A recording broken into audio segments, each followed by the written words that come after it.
Kita akan merasakan kebahagiaan sempurna di rumah tangga kalau suami dan istri berusaha untuk mengejar surga dari salah satunya.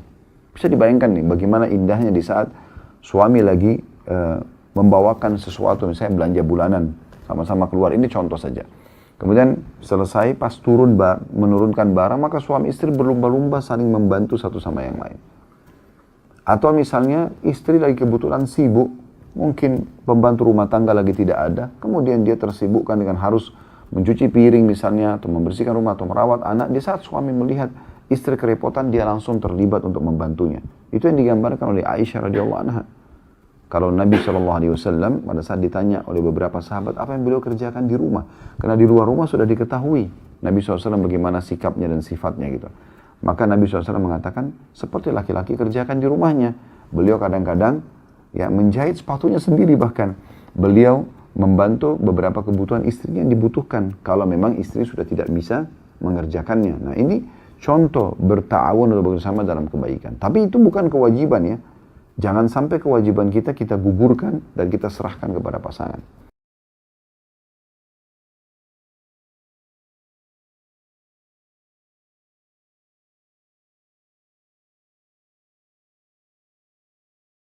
Oke, Assalamualaikum warahmatullahi wabarakatuh. Alhamdulillah, wassalatu wassalamu ala rasulillah. Segala puji dan puja kehadirat Allah subhanahu wa ta'ala, juga salawat dan taslim kepada Nabi besar Muhammad sallallahu alaihi wa ala alihi wa sahbihi wasallam. Alhamdulillah, kita pada hari Kamis seperti biasa rutin setiap pekannya membahas bedah buku Kuni Zaujatan Najihah. Jadilah istri yang sukses, atau penerbit menulis judul terjemahan menuju rumah tangga yang bahagia. Dan pada kesempatan yang lalu kita sudah sempat membahas subjudul atau salah satu judul, jangan membebani suami dengan nafkah yang lebih. Kita perlu ingatkan kembali bahwasanya nafkah itu kurang lebih berkisar di 5 hal. Di makanan, di minuman, di pakaian, di tempat tinggal, dan transportasi semampu suami untuk istrinya. Itulah yang harus disiapkan semampu suami. Apa yang dia makan, apa yang dia minum, ya, itu semua dia juga memberikan kepada istri dan anak-anaknya. Dan dia berusaha memberikan yang terbaik, karena ini adalah sedekah di jalan Allah subhanahu wa ta'ala. Kemudian juga dia memberikan tempat tinggal yang layak sebagaimana juga dia tinggal. Yang Allah SWT mengatakan askinuhunna min haitsu sakantum min wujudikum. Dalam surah At-Talaq, tempat tinggalkanlah para istri itu di tempat tinggal yang kalian tinggal gitu. Kemudian Allah mengatakan juga diperintahkan kita untuk menyiapkan transportasi ya, agar mempermudah, tentu semampunya. Dan ini adalah masuk dalam masalah nafkah. Nah, kita bisa fokus kepada hal yang diwajibkan oleh Allah subhanahu wa ta'ala, dan kita tidak perlu fokus kepada hal yang tidak diwajibkan. Kalau yang sunnah hukumnya, kayak kita berbuat tambahan, kayak membantu keluarga pasangan misalnya, atau hal-hal yang lain, maka ini sifatnya sunnah. Boleh kita memberikan, tapi itu bukan sebuah kewajiban yang akan dituntut nantinya pada hari kiamat nanti. Jadi kita sudah jelaskan masalah ini, karena banyak di antara istri-istri yang juga akan kita singgung pada kesempatan ini, mereka masuk pada kompetisi-kompetisi tanda kutip di sini yang keliru. Kompetisi itu misalnya sibuk melihat teman-temannya, sehingga akhirnya dia selalu menjadikan tolok ukur. Kalau temannya baru ganti tas, maka dia juga harus ganti tas. Kalau temannya baru ganti kendaraan, juga harus ganti kendaraan. Kalau pindah komplek perumahan, juga harus pindah komplek perumahan, dan terus seperti itu. Saya pernah lihat dengan mata kepala sendiri, ikhwah sekalian, kalau ada satu keluarga dulu, 2 keluarga itu dari kerabat kami, itu selalu bersaing dalam hal-hal seperti ini. Jadi kalau yang satu datang di acara keluarga membawa mobil baru, maka pastikan keluarga yang lain itu minggu depan atau beberapa hari setelah itu langsung sudah mengganti mobil yang lebih bagus daripada itu. Dan itu sudah menjadi buah bibir gitu. Nah ini persaingan yang tidak sehat ya. Dan saya sudah sampaikan pada kajian kita pekan lalu di Madinah, kalau kita harus punya prinsip dalam kehidupan kita, termasuk dalam masalah rumah tangga. Jangan mudah terwarnai oleh orang lain. Kapan kita sudah sepakat bahwasanya dinding rumah kita adalah berwarna krem seperti ini misalnya, maka itu adalah pilihan kita dan kita harus punya prinsip. Jangan setiap tamu datang memberikan masukan kita main terima saja, sehingga akhirnya berubahlah semuanya dan kita lebih tahu tentang kemampuan kita, juga apa yang kita sukai. Begitu juga dengan merek kendaraan, merek pakaian. Kecuali memang keadaan-keadaan yang sifatnya kebutuhan, bukan keinginan. Seperti misalnya kita memang butuh pakaian dan ternyata ada teman kita mendapatkan sumber pakaian yang lebih baik. Itu tidak ada masalah. Itu boleh saja. Tapi bukan juga kita harus mubazir. Ya. Kita harus mubazir. Atau kita juga jangan harus mubazir ya. Tidak boleh. Karena Allah SWT melarang masalah itu. Nah, berapa banyak para laki-laki yang korupsi di kantornya, berapa banyak para laki-laki yang akhirnya utang sana-sini dengan teman-temannya, akhirnya rusak citranya, nama harumnya di tengah-tengah masyarakat hanya karena tuntutan-tuntutan yang ada dari istrinya. Dan semua ini akan dihisap oleh Allah Subhanahu wa Ta'ala pada hari kiamat. Jadi, hal-hal yang sifatnya kewajiban suami, boleh istri tuntut. Tadi saya bilang nafkah, yaitu makanan, minuman, pakaian, tempat tinggal, dan transportasi semampu suami. Selebih daripada ini, maka tidak boleh ada tuntutan. Tapi boleh permintaan. Misalnya, bisa nggak saya dibantu? Bisa nggak keluarga dibantu? Bisa nggak ditukarkan ini misalnya? Dan itu tidak boleh diikuti dengan emosi, ya, yang menunjukkan akhlak yang buruk dari seorang istri. Karena memang itu harusnya dibalas dengan respon yang positif. Saya kasih contoh pekan lalu kalau masih ingat waktu kita di Madinah, bagaimana banyak istri yang menagih uang bulanan misalnya, itu seperti orang yang sedang menagih utang pada suaminya. Ingat ya besok tanggal 1 misalnya, diingatkan dengan cara yang tidak baik. Padahal sebenarnya dia sedang meminta hasil keringat suaminya. Ini tidak boleh, harus ada adab dan tata krama. Nah, begitu juga dengan suami, jangan sampai melupakan dan membengkalikan nafkah itu. Cara yang paling bijak, saya sudah berikan solusi, tapi Bapak Ibu bisa kembali ke tata cara yang lain, kalau ada yang lebih baik tentunya, adalah bagaimana kita duduk bersama, kemudian kita menulis rincian kebutuhan secara detail, kemudian misalnya keluarlah angka 10 juta per bulan. Maka si suami sudah tahu ini kebutuhan dasar yang tidak boleh tidak. Dia pun sudah tahu dia harus kerja mencapai dana itu misalnya. Nah, kemudian si istri mengelolanya dengan baik. Kalau suami memberikan tambahan, ini silakan buat tabungan, ini silakan buat bantu keluarga. Dalam bentuk sedekah berarti, maka itu hal yang positif. Atau dia memberikan modal usaha istrinya, atau dia memberikan perhiasan dan segala macam, ini tambahan. Itu tidak ada masalah, asal dengan keridhaan pemilik harta gitu. Ya. Nah, ini bab-bab yang perlu difahami sehingga rumah tangga itu berjalan dengan tidak ada tuntutan, tidak ada beban, tapi semuanya berjalan dengan ya saling ridho dan juga bisa menerima keadaan tersebut. Ya. Baik, kita akan masuk teman-teman sekalian. Judul kita pada pagi ini adalah inilah kompetisi yang sejati, kata penulis.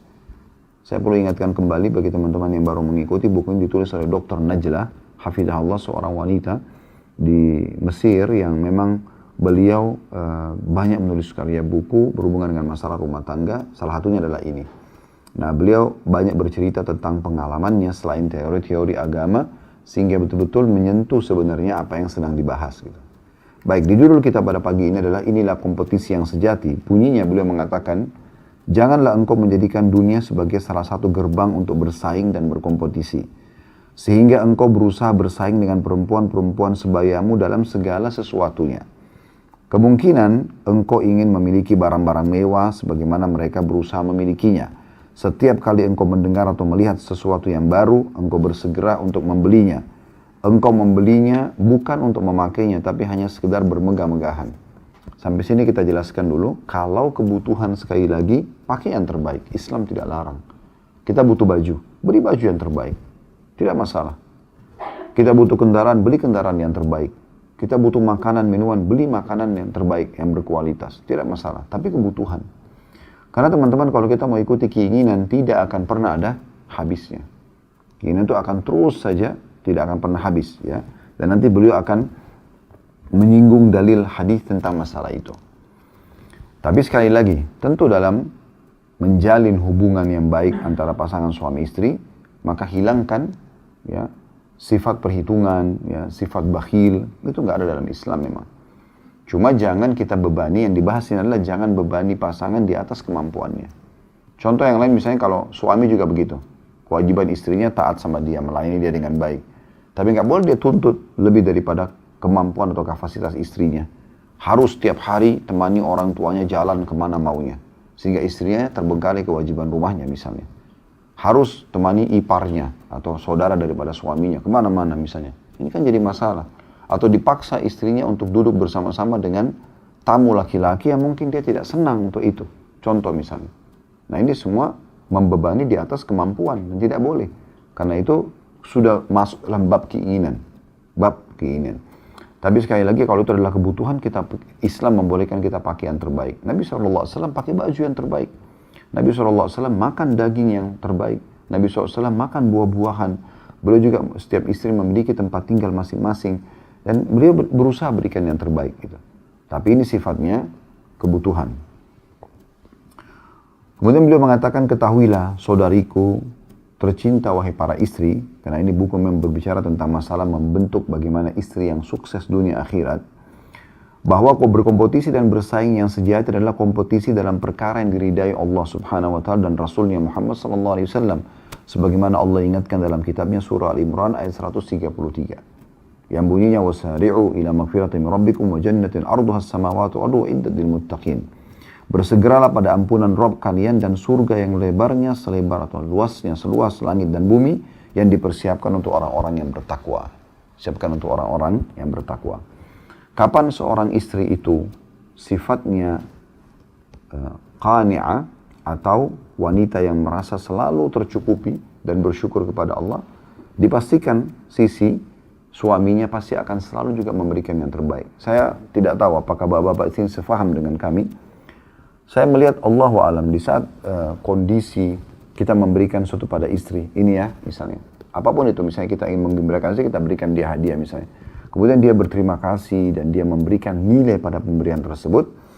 Ataupun misalnya, umumnya tidak ada tuntutan-tuntutan selama hidup. Apa yang dikasih selalu berterima kasih. Saya yakin kalau saya pribadi akan muncul perasaan dan keinginan selalu ingin membahagiakan dia, selalu ingin memberikan tambahan, walaupun tidak diminta. Bapak-bapak seperti itu nggak dirasakan? Nah? Ya? Kalau seandainya ada seorang istri justru tipologinya berbeda, selalu yang ada adalah tuntutan-tuntutan bahkan di atas kemampuan kita. Selalu minta ini, selalu minta itu yang sebenarnya kita pun tidak mampu. Memaksakan diri, maka ini pasti ada muncul ketidaknyamanan. Bahkan rasanya kalau bisa jangan sering ketemu gitu. Ada banyak laki-laki bahkan di antara ikhwah-ikhwah kita yang mereka pada saat mau pulang pun ke rumah sengaja menunda pulang ke rumah itu agar tidak banyak waktu dengan istrinya. Karena memang pada saat bertemu berbeda sekali. Kondisinya adalah tuntutan-tuntutan yang memang di luar kapasitas dia, ataupun misalnya yang ada hanya selalu su'udzon, sangka buruk, prasangka-prasangka yang tidak baik, sehingga muncul ketidaknyamanan.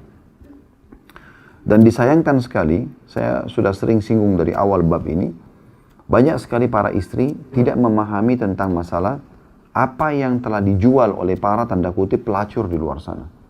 Mereka betul-betul menjual produk yang sebenarnya harus dimiliki oleh para istri. Yaitu tutur kata yang santun, menggoda, pakaian yang bagus, yang seksi, kemudian dan apalah ya, mendengarkan curhatan, penyampaian dan seterusnya. Ini semua ini yang dijual oleh mereka sehingga banyak laki-laki yang tidak beriman sama Allah perginya ke mereka. Padahal sebenarnya tidak boleh seperti itu. Nah, kenapa para istri tidak seperti itu keadaannya? Ya. Sehingga nanti para suami pun akan tetap memberikan apa yang dibutuhkan. Apakah, pertanyaan sederhana, apakah saya sebagai istri tidak boleh meminta sesuatu pada suami? Jawabannya boleh. Tidak ada yang melarang masalah, selama dia bukan minta yang haram.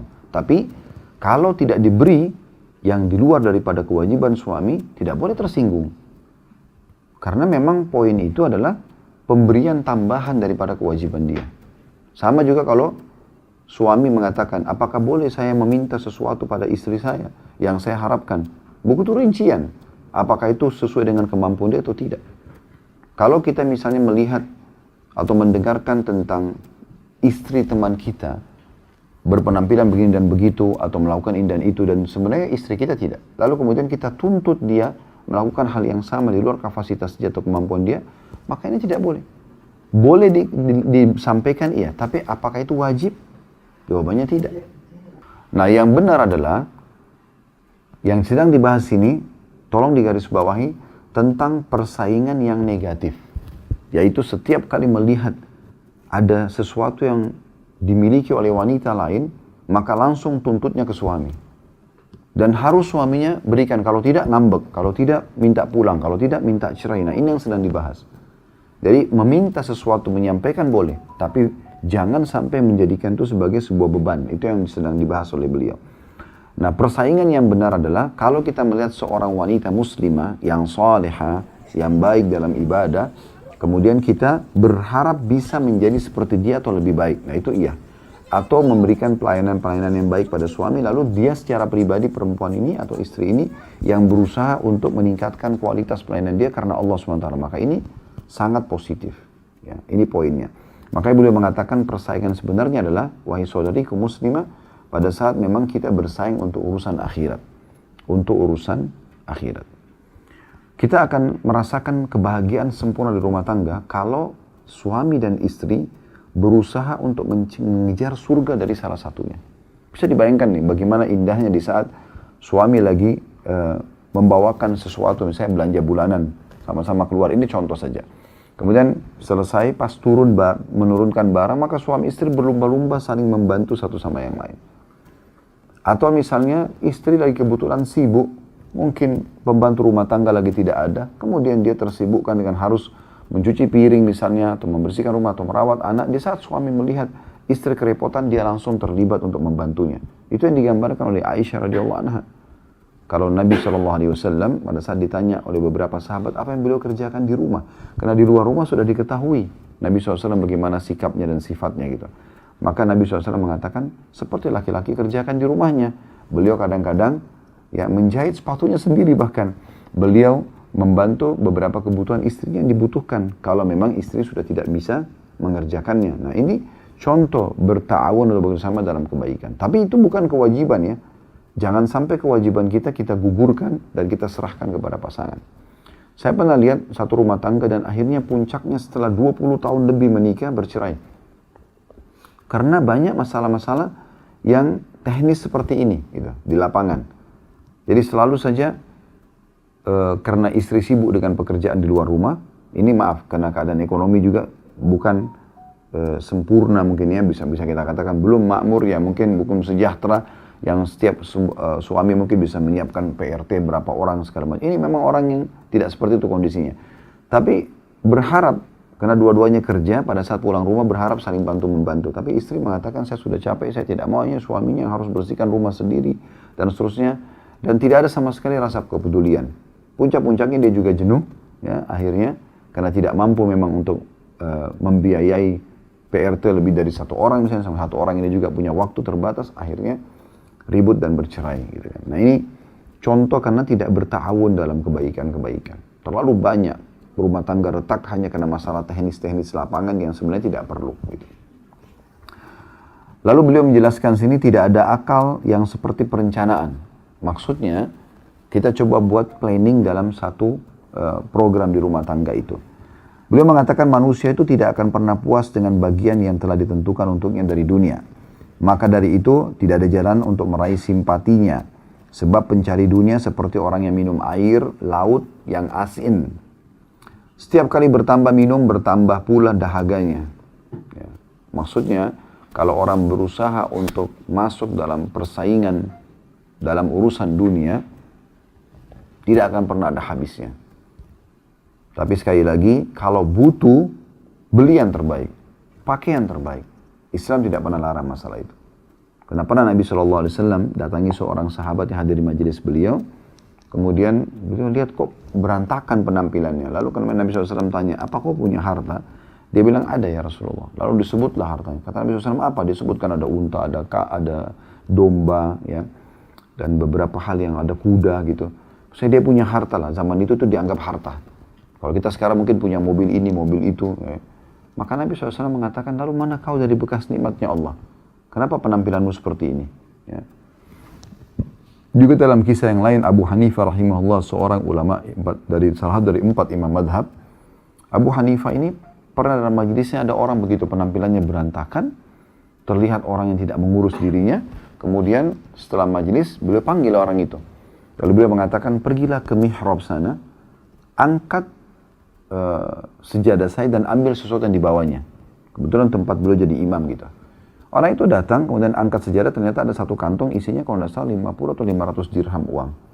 Lalu kemudian dia mengatakan, ini imam. Orang ini kira Abu Hanifah cuma minta tolong ambilin. Lalu kata Abu Hanifah rahimahullah, ambillah dan perbaiki keadaan hidupmu. Karena dilihat berantakan sekali gitu. Maka kata dia, saya tidak butuh karena saya orang kaya. Abu Hanifah jadi kaget. Lalu Abu Hanifah mengatakan, kalau begitu mana kau dari hadis Nabi SAW?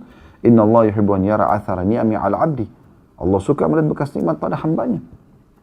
Artinya, kita tidak juga dalam bahasan ini bukan masalah, oh berarti kita harus hemat. Enggak ada dalam Islam masalah hemat yang berlebihan, yang hanya bakhil. Itu enggak bisa dalam Islam. Bahkan bakhil itu dosa besar. Tapi yang sedang kita bahas adalah tidak boleh ifrat atau tafrid. Jangan berlebihan, jangan juga terlalu kurang gitu. Kita berada di tengah-tengahnya. Kapan kita butuh, beli yang terbaik, pakai yang terbaik, gitu kan? Dan kalau sifatnya keinginan, maka ini butuh kita kontrol. Bukan tidak boleh, tapi kita bisa mengontrolnya. Ini sesuai dengan kemampuan atau tidak. Jangan sampai nanti rumah tangga itu retak hanya karena memaksakan di atas kemampuan. Nah itu yang sedang dibahas sebenarnya. Dan beliau mengatakan, kalau kita mau ikuti keinginan dunia ini, tidak akan pernah bisa habis. Itu Nabi SAW sudah ingatkan. Dalam sebuah hadis yang diriwayatkan oleh Bukhari Muslim, kata Nabi SAW, "Lau kana li ibni Adam wadiyani min dhahabin, labtagha lahuma thalithan, wa la yamla'u jawfa ibni Adami illa turab." Seandainya anak Adam itu memiliki 2 lembah emas, niscaya ia akan mencari yang ketiganya. Tiada yang memenuhi perut anak Adam selain tanah.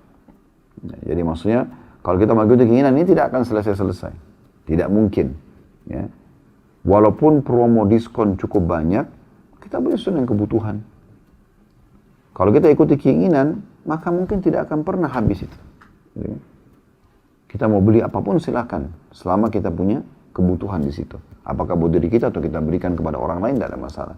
Tapi ada orang terlalu beli berlebihan, akhirnya, ya, saya pernah masuk di salah satu rumah di Jakarta, di garasi mobil itu mungkin ada 12 mobil. Lebih bahkan mungkin. Dengan beragam macam merek. Saya tidak tahu tujuannya apa. Tapi pada saat saya masuk dan ternyata rumah tangga itu cuma dia, suami istri sama 2 anak. Gitu kan. Ada lebih dari 12 mobil. Saya membayangkan secara pribadi pada saat itu. Andai saja misalnya 1 orang 1 mobil kan berarti 4 ya. Maka yang 8 ini bisa jadi masjid ini. Bisa jadi amal jariah gitu. Atau dia paksakan pun 1 lagi buat tamu 5 misalnya. Masih ada 7 yang bisa jadi masjid. 1 mobil ratusan juta. Bahkan mungkin bisa miliaran. Kenapa nggak dijadikan amal akhirat? Mobil setiap saat bisa turun harganya. Apalagi kalau memang 1 mobil dipakai rame-rame mereka. Sekeluarga misalnya. Maka untuk putar mobil kalau 12 misalnya. Untuk kembali ke mobil pertama harus hari ke-13. Gitu kan. Lalu beliau mengatakan yang dimaksud dengan perencanaan ialah mencermati berbagai akibat urusan. Lalu melakukan pekerjaan yang baik demi menjamin akibat yang baik yang akan datang di masa depan. Baik itu menyangkut harta, kesehatan, waktu, penghidupan, dan nafkah. Karena kata Nabi SAW, ma'ala maniktasad. Tidak akan pernah fakir orang yang berusaha mengatur dengan rencana yang baik. Ya. Maknanya tidak akan fakir siapa yang tidak berlebih-lebihan dalam membelanjakan harta dan juga tidak pula kikir. Jadi berada di antaranya. Dan ini yang diistilahkan oleh para ulama hadis ifrat dan tafrid. La ifrat wala tafrid. Tidak berlebihan, tidak juga bakhil. Ya. Kita berada di tengah-tengahnya. Kita selalu royal di jalan Allah SWT. Kita berikan yang terbaik selama kebutuhan tadi saya bilang. Keinginan kita pertimbangkan sesuai dengan kemampuan. Kalau masih mampu nggak ada masalah. Tapi kalau tidak mampu jangan dipaksakan di luar daripada kemampuannya. Beliau mengatakan demikian pula disampaikan dalam hadits Abu Dzar Al-Ghifari radhiyallahu anhu ketika ditanya tentang suhuf Ibrahim dan Musa. Maksudnya bukunya Nabi Ibrahim, kitab yang turun kepada beliau dan juga kepada Musa. Beliau mengatakan tidak ada akal yang seperti perencanaan dan tidak ada wara' sebagaimana menahan diri. Maksudnya salah satu yang dinukil dalam wahyu yang ada dalam suhuf Nabi Ibrahim dan dalam Tauratnya Nabi Musa adalah potongan Allah mengingatkan tidak ada akal yang seperti perencanaan. Maksudnya akal ini kita gunakan selalu punya perencanaan yang matang ke depannya dan tidak ada wara' menjaga kesucian hubungan dengan Allah sebagaimana menahan diri dari maksiat. Sedangkan kebalikan dari perencanaan ialah pemborosan. Pemborosan ialah melampaui batasan yang logis, yaitu menghambur-hamburkan harta. Maha benar Allah dalam firman-Nya dalam surah Al-Isra ayat 27, innal mubadzirina kanu ikhwana syayatin wa kana syaitanu li rabbih kafura. Sesungguhnya orang yang suka menghambur-hamburkan harta bukan pada kebutuhan adalah temannya syaitan. Padahal syaitan itu sangat kafir terhadap Rabb-Nya. Dan syaitan memang suka begitu. Contoh misalnya kita ambil makanan. Dia akan bisikan kita, sentuh hawa nafsu kita supaya ambil banyak. Padahal sebenarnya kita tidak butuh. Akhirnya selepas makan pasti ada yang mubadzir. Sementara Nabi SAW mengingatkan kepada kita, ma wudi'a ta'amun illa wada'allahu fihi barakah. Tidak ada makanan yang sudah dipilih, kita pilih taruh di, misalnya kita makan, ambil makanan nih. Begitu kita pilih makanan tersebut, Allah letakkan keberkahan. Makna keberkahan, dia akan menjadi bagian dari tubuh kita dan bermanfaat. Gitu. Karena yang jadi tubuh kita kan jadi nutrisi dan akhirnya menjadi power buat diri kita. Buat kesehatan, buat kekuatan dan segala macam. Sisa yang tidak dibutuhkan jadi ampas dibuang, sebagaimana sudah kita tahu gitu. Nah di sini syaitan, salah satu makna daripada ayat ini selalu membisikkan agar kita ikuti hawa nafsu, ambil makanan banyak. Akhirnya yang disentuh cuman sepertiganya, seperempatnya, sisanya dibuang mubadzir. Ini tidak boleh. Ya. Saya pernah lihat ada satu program menarik dari pemerintah Saudi. Itu karena masyarakatnya sering kali mereka kalau beli di sini tuh kalau beli makanan Bapak Ibu sekalian porsinya besar-besar. Kalau kita beli misalnya nasi dengan kambing, ya, kayak kemarin ingat gak waktu kita makan di Madinah di Romansia itu, ya, itu kalau kita beli take away satu porsi itu, saya duduk makan, saya bertiga kemarin makan, bisa makan bertiga, banyak gitu.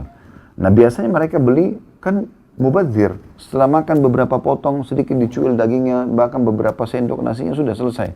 Mereka buang gitu. Nah, ini mubadzir. Ada satu program menarik, bahkan itu dijadikan sebagai sebuah cuplikan seperti semi cerita di Saudi Airlines pada saat itu.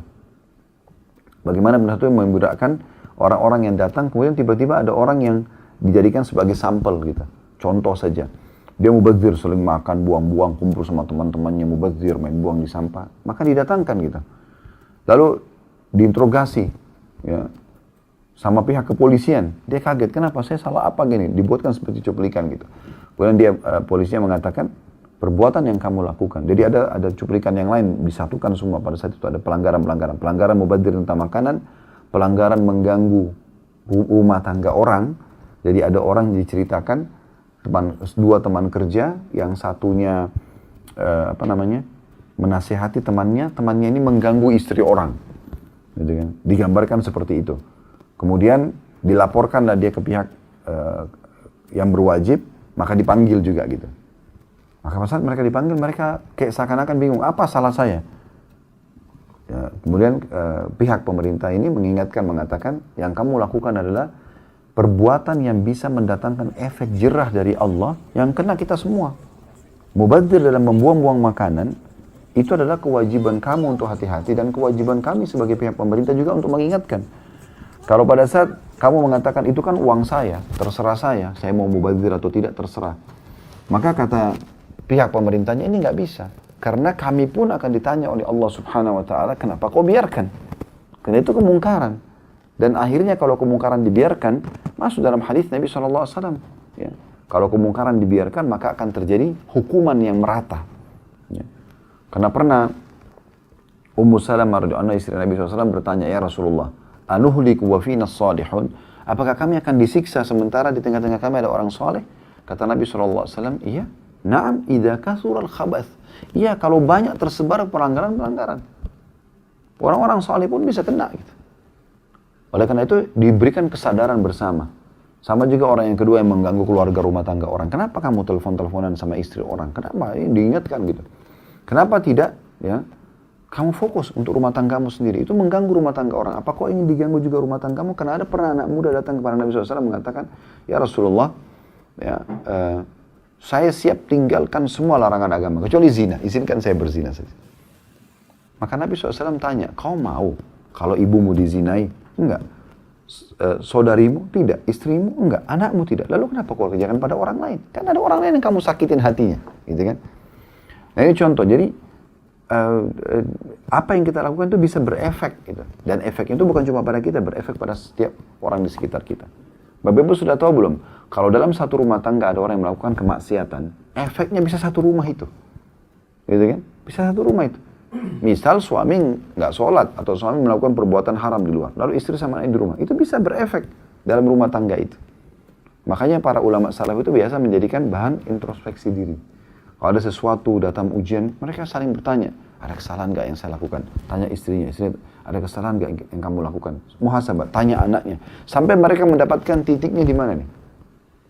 Lalu mereka perbaiki, karena tidak mungkin Allah Subhanahu Wa Taala mendatangkan sebuah ujian, sebuah cobaan, ya, hukuman kecuali ada sebabnya. Ini poin perlu digarisbawahi tentunya. Kemudian beliau mengingatkan tentang masalah hadis Nabi SAW juga. Yang kata Nabi SAW, iktanim khamsan qabla khamsin, syababaka qabla haramik, wa sihhatika qabla saqamik, wa ginaka qabla fakrik, wa faragaka qabla syuglik, wa hayataka qabla mautik. Artinya, manfaatkan 5 hal sebelum datangnya 5 hal. Yang pertama, masa muda sebelum masa tuamu. Jadi mumpung kita sehat, masih muda, maksimalkan. Ya, termasuk seperti ini, pergi umrah, pergi haji. Mungkin orang kalau sudah sulit, sudah sakit, sudah stroke, nggak mungkin gitu. Ya. Kemudian juga yang kedua, sehatmu sebelum sakitmu. Jadi selama kita sehat, maksimalkan. Karena kalau sudah sakit, meriang saja atau demam, sulit kita untuk ke masjid. Sulit kita untuk ibadah leluasa seperti biasa gitu. Yang ketiga, kayamu sebelum miskinmu. Maksimalkan dalam ya bersedekah dan seterusnya. Dan yang keempat, waktu senggangmu sebelum kesibukanmu. Dan yang terakhir adalah masa hidupmu sebelum matimu.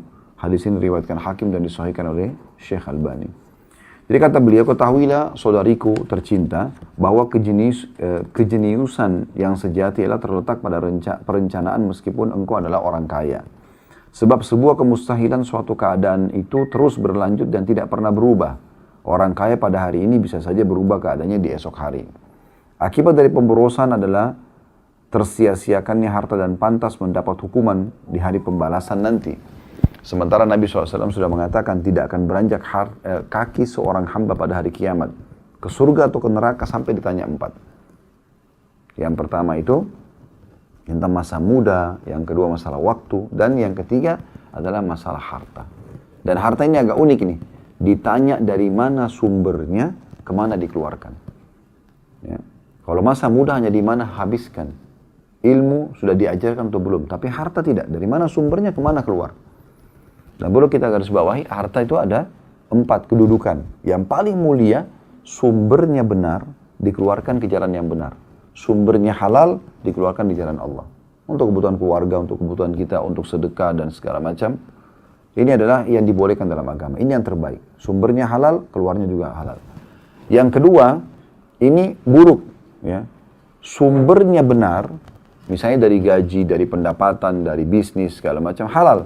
Tapi keluarnya pada yang haram, ini buruk. Kayak dipakai berzina, ya ini foya-foya, mubadzir, segala macam gitu. Yang ketiga adalah ini juga buruk. Bahkan ini dosa. Oleh yang kedua tadi kan, bekerja mencari sumber halal itu pahala. Tapi dikeluarkan pada perzinahan atau yang lainnya, mabuk-mabukan, foya-foya, ini yang dosa. Berarti ada satu sisi pahala, satu sisi dosa.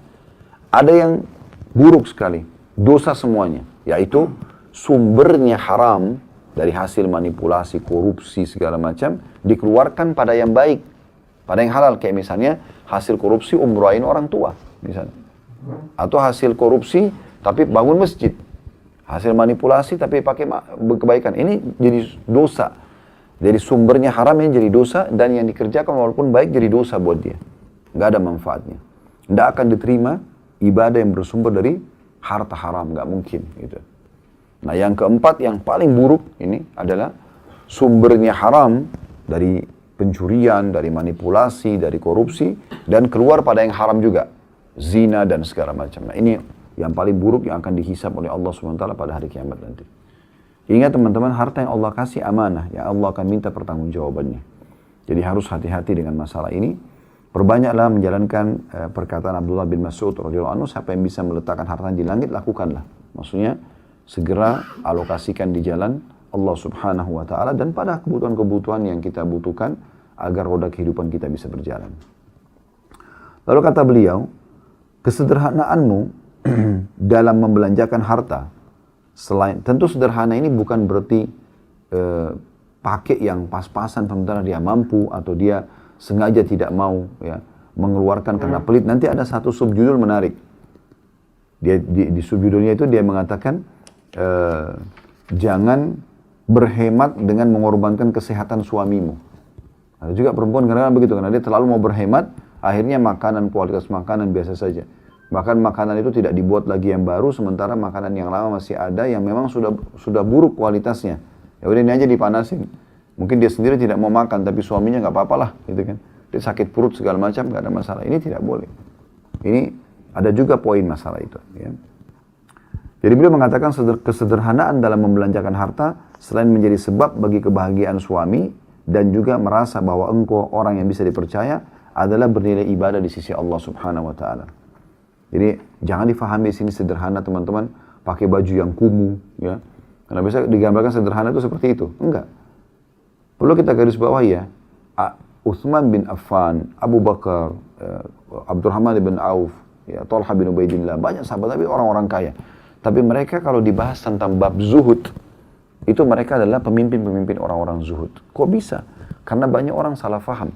Zuhud itu dipikir meninggalkan dunia untuk akhirat. Ya. Jadi pakai baju kumuh aja, pakai sendal ini aja, biasa aja gitu.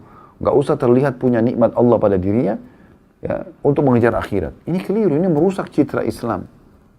Tadi sudah saya bilang Nabi SAW pakai baju bagus. Bahkan beliau pernah menggunakan jubah yang sangat bagus di musim dingin. Sampai semua sahabat kagum karena tampan wajah diikuti dengan baju yang bagus gitu. Mereka memuji Nabi SAW. Dan Nabi pakai kuda yang terbaik. Nabi punya unta, Nabi punya beberapa pedang, Nabi punya beberapa ya perangkat-perangkat, dan istri-istri beliau juga punya begitu, tapi tidak berlebihan. Jadi di sini perlu digarisbawahi, kita bukan fahami hemat ini. Oh berarti kita jadi kumuh, kita tidak, bukan begitu. Tapi kita tidak boleh juga berlebihan dalam arti kata mubazir ini. Ya kan? Yang harusnya bisa dialokasikan ke tempat yang lebih tepat, ini tidak itu.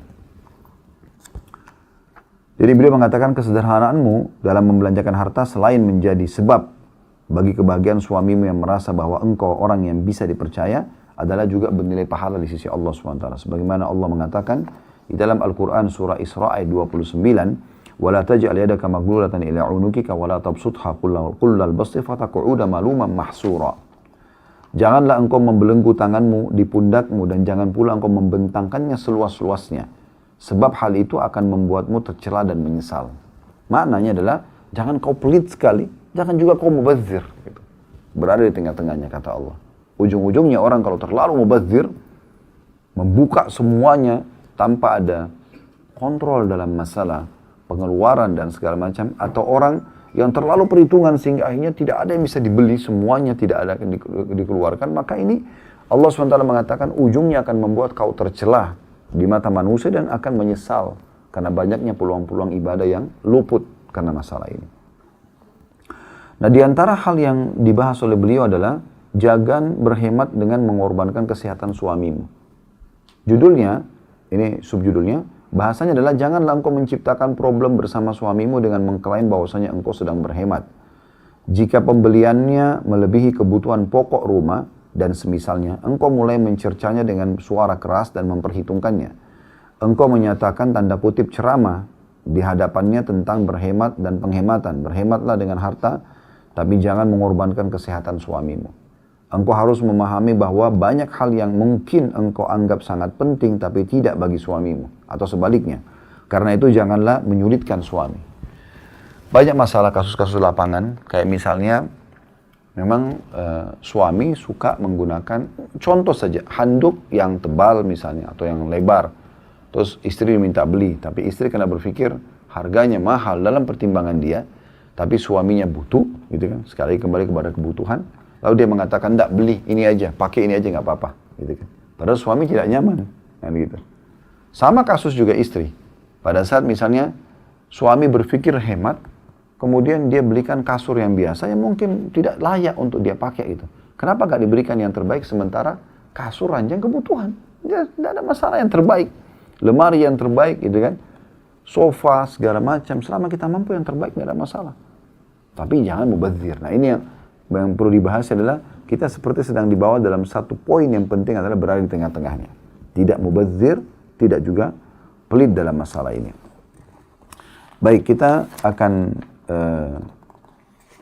tutup dengan judul yang terakhir yang kita bahas pada pagi ini, kesulitan dalam mencari penghidupan. Kata beliau, sebagian istri merasa bahwa ia mengalami kehidupan yang sempit dan tidak ridho dengan penghidupan suaminya.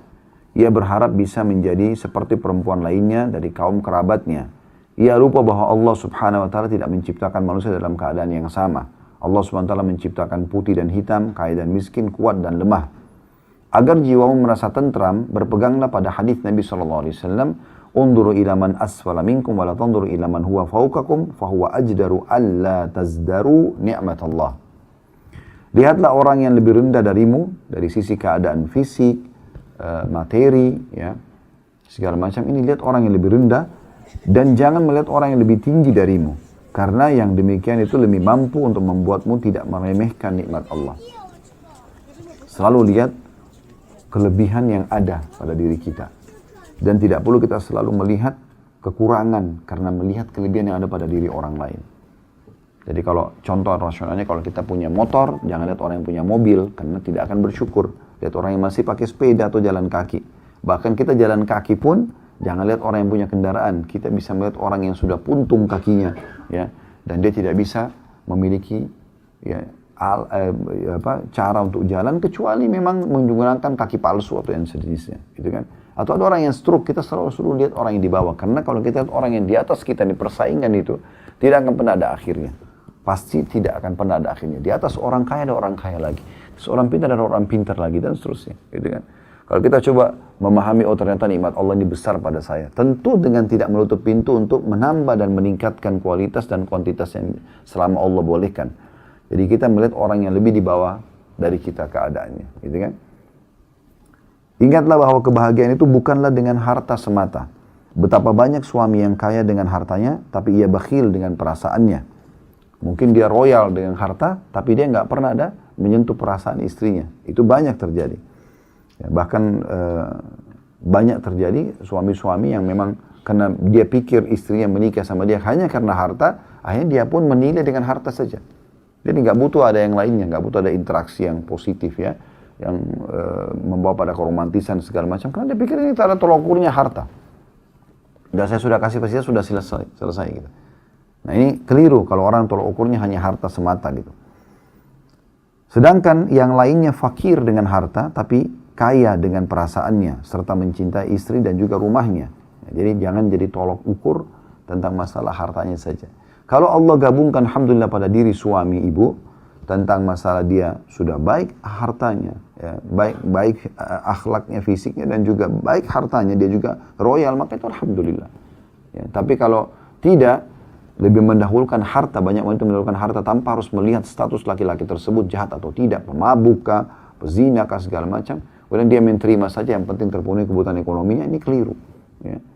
Sehingga akhirnya memang sesuai dengan niat, innamal a'malu binniyat. Niatnya mengejar harta, ya Allah kasih harta itu, tapi sisi lain dia akan kehilangan. Nah itu. Ini poinnya.